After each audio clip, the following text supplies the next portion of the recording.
আজকের আমার আলোচনা বৃক্ষরোপণ, গাছ রোপণ। এটা বর্তমান সময়ের দাবি।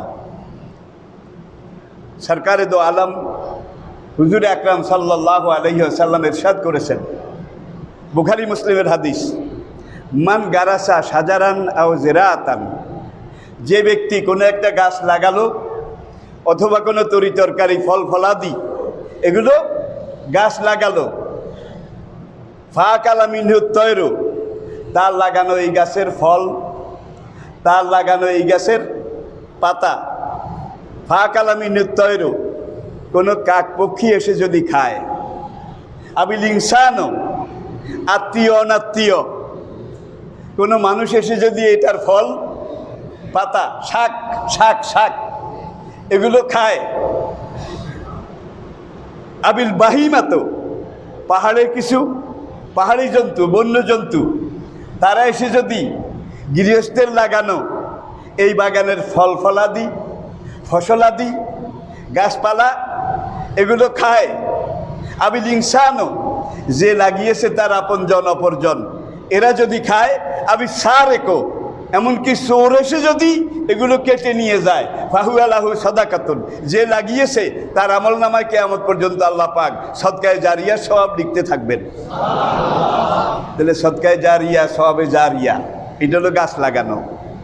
আরেকটা হাদিসে নবীজি ইরশাদ করেছেন, তুমি যদি জানো আজকে রাত শেষ হলে আগামীকাল কিয়ামত হয়ে যাবে, দুনিয়ার মেয়াদ শেষ হয়ে যাবে, এটা জানো যদি, তাহলেও তুমি গাছ লাগাও, গাছ লাগাও, গাছ লাগাও। এটা বড় সদকায়ে জারিয়ার অন্যতম। আপনারা, আমার ভাইয়েরা, আমার প্রতিবেশীরা, আমার মুরব্বীরা কে কয়টা গাছ লাগিয়েছেন? এখন কিন্তু গাছ লাগানোর মৌসুম। আমি কিন্তু লাগিয়েছি, এখনও লাগাচ্ছি। কেন, আমি চলে গেলে সাব্বাহা লিল্লাহি মা ফিস সামাওয়াতি ওয়াল আরদ, আসমান জমিনে আল্লাহর যত সৃষ্টি আছে, পশু পক্ষী, কীট পতঙ্গ, গাছপালা, বৃক্ষপত্র, তরুলতা, এরা সবাই আল্লাহর জিকির করে। আর আপনার লাগানো গাছগুলোর পাতালতা যদি আল্লাহর জিকির করে, সওয়াবটা আপনি পেয়ে যাবেন। তাহলে বিরাট সওয়াবের একটা ক্ষেত্র এখানে আল্লাহ আমাদেরকে খুলে দিয়েছেন, নবীজি আমাদেরকে অবগত করিয়েছেন। আপনারা এখন থেকে ইনশাআল্লাহ আগামীকাল থেকে যিনি যেখানে আছেন, যার জায়গা কম আছে বেশি আছে, অল্প বিস্তর যে যেটা পারেন গাছ লাগাবেন। রাজি আছেন কি? আমরা যে নিঃশ্বাস টানি, এই বাতাসের সাথে অক্সিজেন আমাদের ভিতরে ঢুকে, অক্সিজেন এই অক্সিজেন ভিতরে গিয়ে আপনার heart, bulb, lungs, liver, kidney এগুলাকে ফ্রেশ করে, ধৌত করে, এগুলাকে পরিষ্কার করে, করার পরে এই বাতাসটা আবার বেরিয়ে যায়, নিঃশ্বাস হিসাবে গ্রহণ করি, প্রশ্বাস হিসাবে বের করি, ছেড়ে দেই। যখন ভিতর থেকে এটা বেরিয়ে আসে তখন এইটা আর নাইট্রোজেন থাকে না, এটা হাইড্রোজেন বিষাক্ত গ্যাস হয়ে যায়। গাছপালা এগুলোর খাদ্য হলো হাইড্রোজেন, আর মানুষের খাদ্য হলো অক্সিজেন। তাইলে আমরা অক্সিজেন ব্যবহার করি, আর নিঃশ্বাসে যে অক্সিজেনকে হাইড্রোজেন করে ছেড়ে দেই, এই হাইড্রোজেনগুলো গাছপালায় আহার করে খায়, খাওয়ার পরে তারা আবার এগুলাকে অক্সিজেন হিসাবে ছেড়ে দেয়। তাইলে দেখা যায় গাছপালা এটা একটা রিফাইনারি মেশিন, কি পরিশোধন মেশিন। তাহলে গাছপালা যত বেশি হবে তত নাইট্রোজেন, অক্সিজেন এগুলো বাড়বে। দেখেন না, রুগী হাসপাতালে গেলে যখন শ্বাসকষ্ট হয় কি দেয়? অক্সিজেন। তাইলে এই অক্সিজেনটা হলো মানুষের বেঁচে থাকার জন্যে সবচেয়ে বড় উৎস। এখন এই অক্সিজেন যদি বাড়ে তাহলে আপনাদের স্বাস্থ্য ভালো হবে, আপনাদের নিঃশ্বাস প্রশ্বাস এটা থেকে রোগ জীবাণু চলে যাবে, আপনাদের শরীরটা রিফ্রেশ হবে, আপনাদের শরীরটা সুস্থ হবে। সুতরাং নিজেদের স্বার্থে হলেও গাছ লাগানো দরকার আছে নাকি নাই? আমি এই আষাঢ়ের শুরু থেকে গাছ কয়টা লাগিয়েছি, আশপাশে যারা দেখতেছেন তারা কিন্তু আন্দাজ করতেছেন। এটা আমার গণনা করার, আমি গণনা করিনি, কিন্তু আমার ভাই হিসেবে, আমার প্রতিবেশী হিসেবে, আপনার বাঁচার স্বার্থে, আপনার আগামী প্রজন্ম তাদের বেঁচে থাকার স্বার্থে আপনারা বেশি বেশি করে গাছ লাগাতে রাজি আছেন তো? আমার ছোট্টকালে আমি একদিন ওই বাড়ি থেকে হেঁটে নানা বাড়ি মমিনপুর যাচ্ছিলাম। মমিনপুর ওই যে বালিবাড়ির পূব কিনারায় ওই গোলাবাড়ি এই বাড়ির পাশে দেখি যে এক বেড়া ধারালো ছেনি দাও একখান নিয়ে আনাজি কলার গাছ এক কিনার ধরে সব কেটে ফেলতেছে। আমি তখন করে খুব বেশি বড় না, আমি বললাম জ্যাঠা চাচা এগুলা কাটছেন কেন? এত কষ্ট করে লাগিয়েছি, রোপণ করেছি, এত বড় একটা আনাজি কলা তরকারি কলা ছড়া হয়েছিল, রাত্রে চোরে নিয়ে গেছে। এখন আমি সিদ্ধান্ত নিয়েছি আমিও খাবো না, চোরেরও খাওয়াবো না। বললাম না রেখে দেন, চোরে খেলেও আপনার অমঙ্গল হবে না, বরং মঙ্গল হবে। আর নবীজি হাদিসের মধ্যে চোরের কথাও কিন্তু বলেছেন। চোরে নিলেন এক, আমার দক্ষিণের পুকুর পাড়ে অনেকগুলো আনারস ধরেছিল। এবার আমি ভাগে পাই নাই, কিন্তু আমার মনে কোনো আক্ষেপ নাই, কষ্টও নাই। ইঁদুর বান্দর চোর যে খেয়েছে খাক, কিন্তু আমি যেটা এই গাছ লাগিয়ে যেই কাজ করেছি আমার তো লাভ হয়েছে না? আচ্ছা, ফলদার নারিকেল, সুপারি, আম, জাম, লিচু, বিভিন্ন ফলের গাছ এটা লাগান। ওষুধি গাছ হরিতকি, বয়রা, অমলকি, নিম কিন্তু বিশাল একটা ওষুধ। বর্তমান করোনা ভাইরাসেও সব বিশেষজ্ঞ একমত, সব ইসলামী চিন্তাবিদ একমত, নিম পাতার চেয়ে বড় মেডিসিন করোনা ভাইরাসের এখন পর্যন্ত পাওয়া যায়নি। নিম পাতা, কালো জিরা, মধু।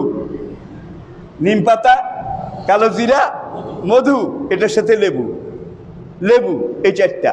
তাহলে লেবু গাছ লাগান না, কাগজি গাছ, লেবু গাছ, কাঁটা জামের গাছ, জাম্বুরা গাছ, এগুলো হলো ওষুধি গাছ। আপনারা লাগাইতে রাজি আছেন তো? কোনোটা যদি না পান তাহলে রাস্তার কিনারে এই ফুলের গাছটা আছে না, জবা ফুল, এই ফুলের গাছ যেখানে বেশি আছে সেখান থেকে ডালা কেটে কেটে লাগান। এই ফুল গাছগুলো বেঁচে থাকলে বেড়া হিসেবে লাগান না, আপনার ক্ষেত রক্ষা হইল। আর এই গাছগুলো বেঁচে থাকলে এর যে এই পাতা টাতা বের হবে এগুলো আল্লাহর জিকির করবে। সাব্বাহা লিল্লাহি মা ফিস সামাওয়াতি ওয়াল আরদ ইউসাব্বিহু লাহু মা ফিস সামাওয়াতি ওয়াল আরদ। এই গাছের পাতাগুলো যখন আল্লাহর জিকির করবে তার সওয়াবটা আপনি পেয়ে যাবেন। তাহলে এই সওয়াব আপনারা পেতে রাজি আছেন? তাইলে আগামীকাল থেকে শুরু করে এমনভাবে আপনারা গাছ লাগাইবেন, একেবারে এখানে ওখানে গাছ লাগানোর জায়গা না থাকলে অন্তত ফুলের ডালা একটা হইলেও লাগাবেন। এটার পাতাও কিন্তু আপনাকে অক্সিজেন সরবরাহ করবে। এই গাছের পাতা এইটাও কিন্তু আল্লাহর নাম, আল্লাহর জিকির করবে, সওয়াবটা আপনি পেয়ে যাবেন। সুতরাং বেশি বেশি করে গাছ লাগাতে আপনারা রাজি আছেন তো ইনশাল্লাহ? রাজি আছেন তো ইনশাল্লাহ? আগামী জুমে আমি জিজ্ঞাসা করব কে কয়টা লাগিয়েছেন। আমাদের সরকারও, সব সরকার সব সময় বেশি বেশি গাছ লাগানোর কথা বলে, আর একটা গাছ কাটার আগে আপনাকে চিন্তা করতে হবে যে আমি আরও 3টা গাছ লাগিয়েছি কিনা। একটা কাটার আগে 3টা অন্তত লাগাতে হবে। বাপ দাদা লাগাই গেছে, আপনি কাটেন আর বেছেন, কাটেন আর খান। আমাদের দেশের পাহাড়গুলো আজকে বেল্লামাথা বুঝেন, বেলমাথা, কিচ্ছু নাই। কত গাছপালা ছিল, কত হাতি ছিল, কত বন্য প্রাণী ছিল, এখন কিচ্ছু নাই। যার জন্য প্রাকৃতিকভাবে, আমাদের আবহাওয়াগতভাবে, পরিবেশগতভাবে আমরা ঝুঁকির মুখে চলে যাচ্ছি, দিন দিন ঝুঁকির মুখে চলে যাচ্ছি। হয়তোবা এমনও হতে পারে বাংলাদেশ সহ বাংলাদেশের দক্ষিণাঞ্চলের অর্ধেক এটা সাগরের নিচে ডুবে যাবে। কারণ নদীতে যত আবর্জনা, যত পয়সা, যত ময়লা, যত কিছু আপনারা ফেলেন, এই দক্ষিণের খালের দিকে একটু চাইয়েন, কত ভাসমান ময়লা ওই স্রোতে আটকে জমা হয়ে আছে। এগুলো সব যেতে যেতে নদীতে যায়, নদীর স্রোতে এগুলো সাগরে যায়। সাগরের তলা কয়েক মিটার উঁচু হয়ে গেছে, কয়েক মিটার, ফুট নয়, উঁচু হয়ে গেছে।